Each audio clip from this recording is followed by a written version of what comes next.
Define the facts.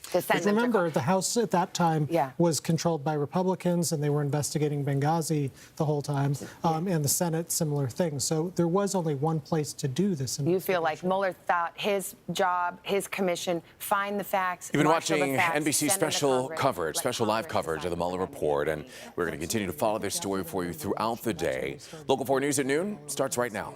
Live from downtown Detroit, Local 4 News at noon starts now. And happening this noon, an investigation underway. A fire here on Detroit's southwest side. Was a man killed and put here, or did the fire kill him? But we do begin this noon hour with breaking news right here at home. A bicyclist fighting to survive after being hit by a car in Westland. This was the scene around 10 this morning, right on Ford Road at Wildwood. The road has since reopened. We're told the driver of that car did stop at the scene. Investigators don't believe alcohol played a part in this crash, but we're sure to be updating you on the bicyclist's condition as soon as we get more details. The other big breaking story that we're following this afternoon, as you've been listening earlier this morning, the country can now read what's in the Robert Mueller report. A redacted version of the 448-page report was released at 11, and we're learning some key points. Mueller reviewed a number of President Trump's attempts to muddy the special counsel's probe into possible Russian interference in the 2016 election. That included efforts to tamper with witnesses and take control of the investigation. But Mueller decided not to charge him with obstruction because there was no underlying crime of coordination. Jennifer Johnson is in Washington with more key takeaways. The long-awaited special counsel's Russia report finally public, quickly praised by President Trump. No collusion, no obstruction. The report redacted and released by Attorney General William Barr. The president's personal lawyers were not permitted to make and did not request any redactions. The president confirmed that in the interest of transparency and full disclosure to the American people, he would not assert privilege over the special counsel's report. Barr, who was appointed by the president, repeatedly said there was no collusion between the Trump campaign and Russian operatives, despite efforts by the Russians to influence the 2016 election. Barr concluded the president did not try to obstruct the investigation, although Mueller didn't ask for that determination. I didn't talk to him directly about the fact that we were making the decision, but I am told that his reaction to that was that it was my prerogative as Attorney General to make that decision. Democrats are now blasting Barr for reportedly briefing the White House and press before Congress and spinning the results. They now want Mueller himself to testify. We'll probably find it useful to ask Mueller to testify, and I assume we may ask members of his team to testify. Democrats want to see the full report with no redactions. Barr arguing he had to adhere to grand jury secrecy rules and protect witnesses, including intelligence informants. The public can also see the redacted version of the Mueller report available today on the Justice Department's website. Jennifer Johnson, NBC News, Washington. All righty, Jennifer, thank you. Of course, we're going to continue to have coverage for you throughout the day on our later newscasts. In the meantime, you can read the full redacted report on our website, all 448 pages of it.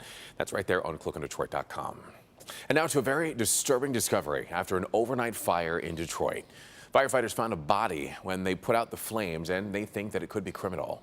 It happened on South Leibold, right near I-75 and the Schaefer Highway in southwest Detroit. That's where Local 4's Nick Monticelli is joining us live from this afternoon. And Nick, I understand you have new information from the scene there. Good afternoon. So early on, as we reported during the morning show today, there was conversations about the victim in this case may have been mutilated. It turns out, at least according to the arson investigators, they believe that victim's body simply fell apart because of the intense fire. Now you can see behind me what's left of the homes. It started here and then spread to the one behind. The victim was actually found in the backyard of this home, but the investigators still have to figure out what happened here and how did this man die. So much tragic going on down here, you never know who it is. For hours this morning, neighbors, friends, and really strangers were stopping by, hoping the victim isn't somebody they know. Every time something happens around the area or the neighborhood, we try to come out and see what's going on because it could be a possible family member, it could be a friend, you know what I'm saying? This fire was called in around 2 a.m. today, but burned for hours, spreading to the home next door. Soon, firefighters realized there was a body in the backyard, and this fire was now a homicide scene. Arson investigators tell us they are still working to figure out how the fire started, but with a body in the backyard, an intentional fire is probable. All they know about the victim is that it's a white man. Early on, it was thought he was mutilated, but now that arson detective believes the victim's body fell apart in the intense heat of the fire. But how that man got back here and how the fire started is what investigators have to figure out. It's kind of scary living down the street, you know. I ain't never had any problems over here, but I will pay attention a little bit closer to what's going on around me from now on. Back out here live again looking at the damage. As you can imagine, a key part of any homicide investigation is starting with the victim to determine if that person would have been targeted, if that person was having any issues with anybody. But right now, the investigators don't know who the victim is. Again, Evrod, he was burned 100% over his body, limbs coming off of it because of that intense heat. So just figuring out who the victim is going to be a problem. All right, Nick Monticelli reporting live for us there from the scene. Nick, thank you for the update. Right now, we want to get a look at today's other big story. That would be the weather, as we take a live look at our Romulus, Ann Arbor, Mount Clemens sky cams. Turning things over to meteorologist Paul Gross, tracking some thunderstorms that are moving in on this warmer Thursday. Good afternoon. Warmer is right. Take a look at Rod. 66 now at Metro, 68. Almost 70 degrees now at Monroe, 64 in Detroit, 66 at Grosse Ile. You've recovered from those cooler readings earlier. 62 in Pontiac, 61 over in Sandusky. So let's just get right to radar and talk about the rain. Now, most of the area here, it's just a little teeny little spritz or nothing at all falling from the clouds. There's this big batch of rain to the west, and I want to talk about that for a second. I've drawn a line here. Based on this trajectory, most of this should stay west of this line. So maybe our west zone gets grazed by this, but east of there, it may be for the next several hours just a few stray showers, and that's good news if you're going to the Tiger game. Don't forget to bring the rain gear. I mean, you definitely want to bring the rain gear, but we may be able to play some ball this afternoon, at least a partial game, if not a full game, and then we increase the chances for showers and storms, especially by the later afternoon period, and perhaps even for the afternoon rush. But look at that. Even though we spend most of the day in the 60s, some of us are actually going to hit 70 degrees, and it's going to be a breezy day. I'll have your whole holiday timeline for the rain coming up in just a little bit, Evrod. All righty, Paul will be checking in with you shortly. Right now, though, we want to get to a Local 4 News update. A 19-year-old Inkster man just faced a judge in connection to the deadly shooting of a 16-year-old boy. Investigators say Darian O'Neill was in the back bedroom of his home when he was shot in the head. The alleged shooter, Jatez Hoskins, also shot himself in the hand.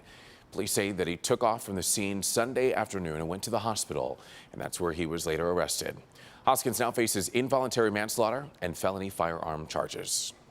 Now at noon, a Canadian man convicted of terrorism after nearly killing a Michigan airport officer has just been sentenced to life in prison.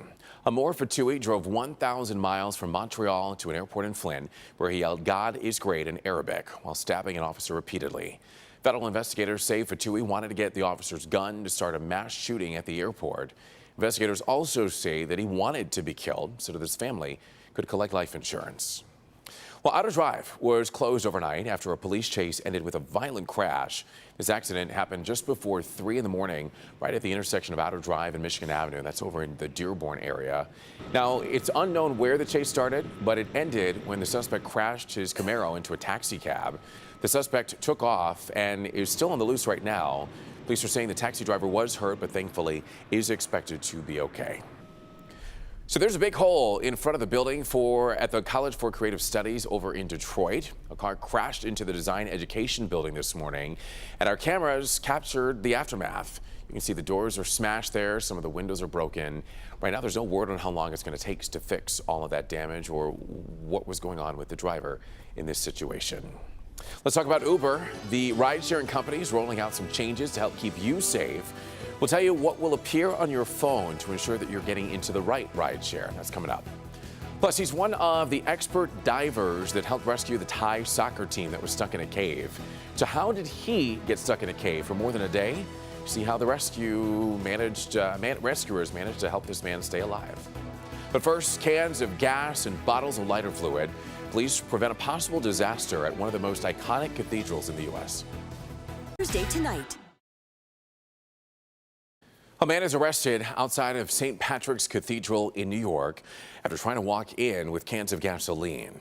Police say that he was carrying 2 cans, lighter fluid, and even butane lighters, and tried walking into the church, but was stopped by a security guard. So he told police that his car had run out of gas and he was cutting through the cathedral. He's right now being held as prosecutors determine charges. But this comes only days after the famed Notre Dame Cathedral fire over in Paris. And speaking of that devastating fire, firefighters who battled the flames there were honored by French President Emmanuel Macron today. Almost 300 firefighters were hosted by the president, as well as the archpriest of Notre Dame and the mayor of Paris. Nearly 400 firemen worked to contain Monday's cathedral fire, and it took them about 14 hours to do so. While the cathedral spire and roof were destroyed, firefighters were able to save the bell towers and many of the relics that were inside. North Korea says it has tested a new type of missile, and they're calling it a tactical guided weapon, but they did not specify exactly what type it is. It appears to be a warning from North Korean leader Kim Jong-un to President Trump to continue ongoing negotiations. North Korea has also demanded that U.S. Secretary of State Mike Pompeo stay out of those negotiations. Uber is rolling out new safety measures now that it says will keep its riders safe. This move comes after a South Carolina college student was actually killed after getting in a car that she believed was her Uber ride. Well, one of the new features will have the Uber app push out an alert for riders to check the license plate, as well as the make and model of the vehicle that they're getting into, and the picture of the driver to confirm that they're in fact getting into the right car. So Facebook is under fire again for a privacy controversy. We'll tell you what it collected from hundreds of thousands of users without them knowing. Paul? Well, Evrod, we have a big holiday weekend just around the corner, and we have some rain chances. So coming up after the break, I'm going to get very, very specific on the timing of those rain chances to help you plan. So stay with us.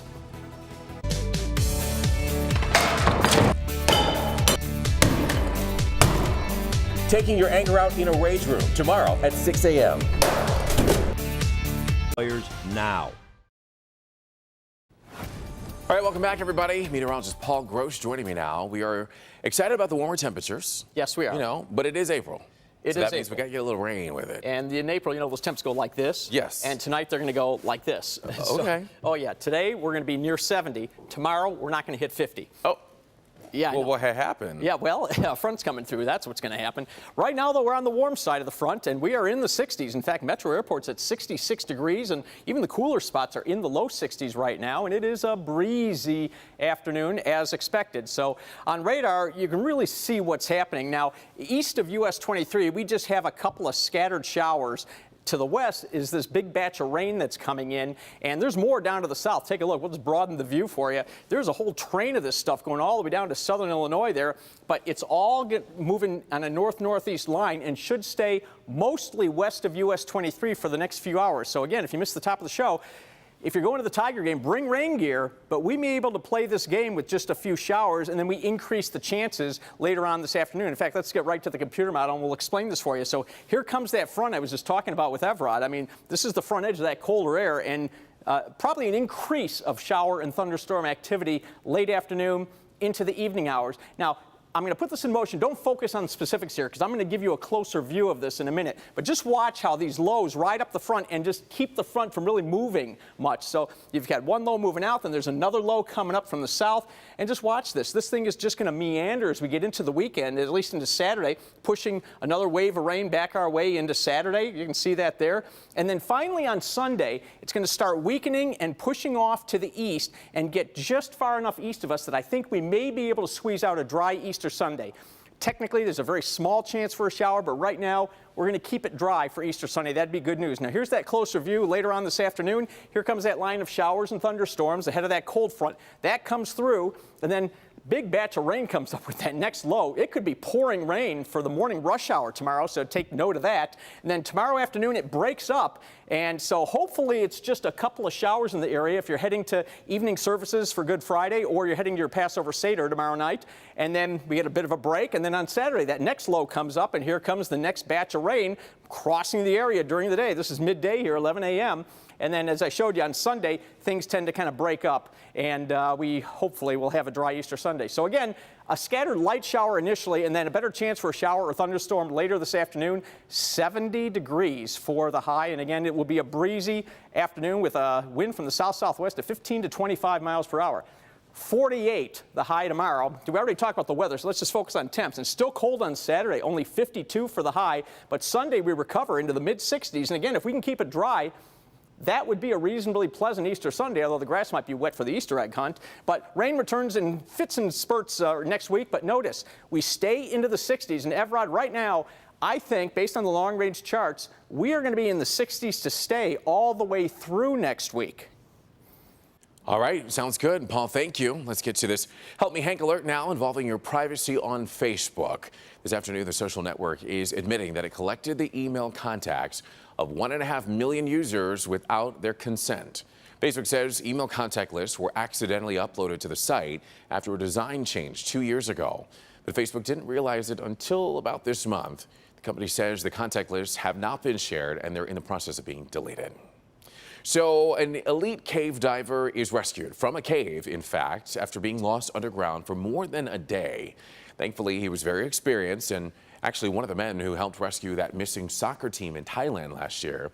And as Kerry Sanders reports, his friends say that that's what likely kept him alive.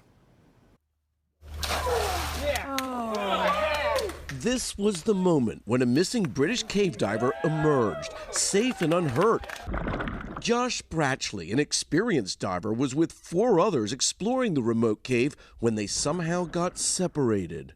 They tried for hours to rescue him before finally calling 911. It wasn't very far. It's just a lot of ups and downs, jagged rock turns, silty, low visibility. After navigating the narrow space, Sorensen discovered Bratchley in a large air pocket, waiting to be rescued. Shockingly, there he was, calm as could be. He just said, "Thank you, thank you." Just last summer, Bratchley himself played the part of rescuer as a member of the British team who helped save 12 young soccer players and their coach from a cave in Thailand. His experience possibly saving his life. He's a consummate professional, so he did a great job in aiding his rescue, and we were in and out quickly and smoothly. These guys are explorers, they say, and the proof of that is they plan on diving again as early as tomorrow. Kerry Sanders, NBC News, Gainesboro, Tennessee.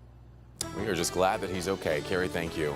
A Las Vegas high roller is making history on Jeopardy! And new at noon, got details about the astonishing amount of money that he won in one taping that nearly doubled the previous record. Decluttering can lead to a tidier home, but it may also bring you a happier life. And once it's clear, you're able to concentrate, see things a little bit better.